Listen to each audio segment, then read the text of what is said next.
Hello and welcome! My name is Jessica Gem, and in today's video, I'm finishing a Dungeons & Dragons character art that I did for a Christmas present for a relative. To see the sketching process, check out Christmas Sketches Part 2. But for now, it's time to cast this illusion.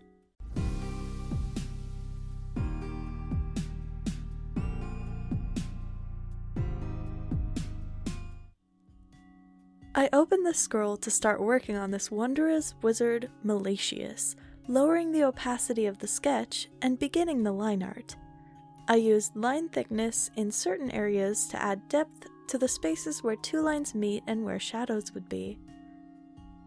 I focus a lot on keeping the energy of the sketch, since that's something I struggle with fairly often, especially paying mind to the flow of the robes and direction the wind is flowing, as I'm quite proud of how that turned out.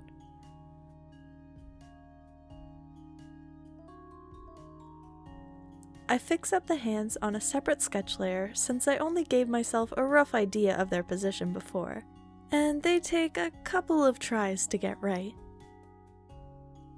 I also add the book, making sure the pages are all the correct length in the perspective that I made it.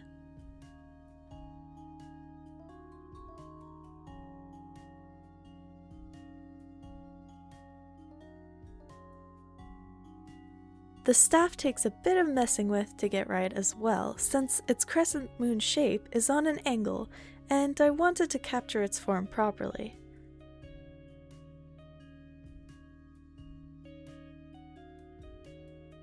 Once I'm finished with that, I add the base color and a few more details to the hems of the robe.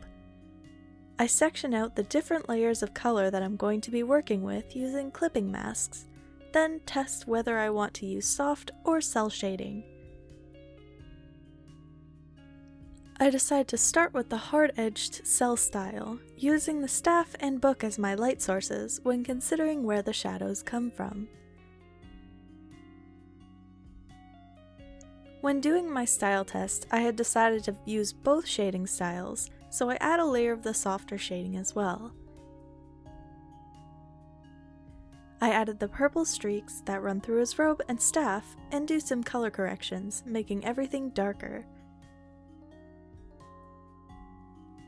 I go ahead with some material highlights and render the magic, giving it texture and volume before moving to the lighting emanating from that, again remembering the direction and where the light would hit the strongest. I add some deeper shadows as well to add more contrast. Next, I wanted a simple but effective background, so I opted for some shadowy trees and fog. I cropped the image to fit closer around him and layered the trees to add dimension. I made a few more adjustments, added an effect to the line art, and finished it up. And this illusion is created.